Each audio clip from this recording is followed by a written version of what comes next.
जय श्री राम। आज की शुरुआत करते हैं पनीर के पराठे बनाने से और लड्डू गोपाल जी के दर्शन करने से। फिर मैं पनीर के पराठे बनाने लगी क्योंकि मुझे जाना था आज पीटीएम में। आज था लविशा का स्कूल में पीटीएम और ये मैं जल्दी से बना रही हूँ पनीर के पराठे और पनीर की भुजी बनी थी। उसके बाद हम निकल पड़े थे स्कूल की तरफ। स्कूल में अभी पीटीएम शुरू नहीं हुआ था तो हम थोड़ी देर बैठ गए थे। फिर आई लविशा की बारी और पीटीएम हुआ फिनिश। उसके बाद हम निकल पड़े थे घर की और घर पहुँचते ही मुझे मिला मेरा पार्सल देखने के बाद फिर मैंने देखी मूवी देखते देखते लगी हम दोनों को भूख और फिर मैं बनाने लगी मेरी फेवरेट मैगी मैं रोज़ नहीं खाती हूँ, कभी कभी खा लेती हूँ। और यहाँ बन के रेडी हो गई थी मेरी मैगी बनते बनते खाने के बाद हम शाम को निकल पड़े थे बाहर क्योंकि लविशा ने बोला कि मुझे खाने हैं गोलगप्पे और बारिश भी थोड़ी आ रही थी।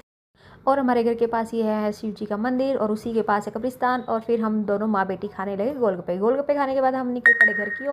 घर आए थे देखा तो अनु बना रही थी गुलाब जल और मैं बना रही थी रात का डिनर। बनी थी रोटी और सब्जी और लविशा हैंड वॉश कर रही थी और फिर मैंने बनाए राइस। और फिर अगले दिन हम निकल पड़े थे।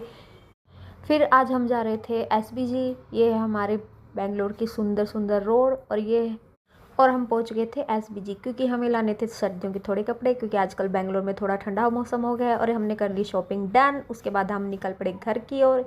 ये है एसबीजी और लविशा अपने पापा का वेट करते हुए और इसको भी लग रही थी भूख। फिर मैंने इसको दिलाया खाने को और फिर हम चल पड़े हमारे घर की ओर।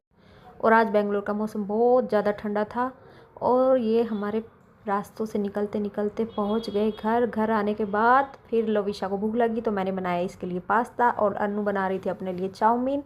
इसी के साथ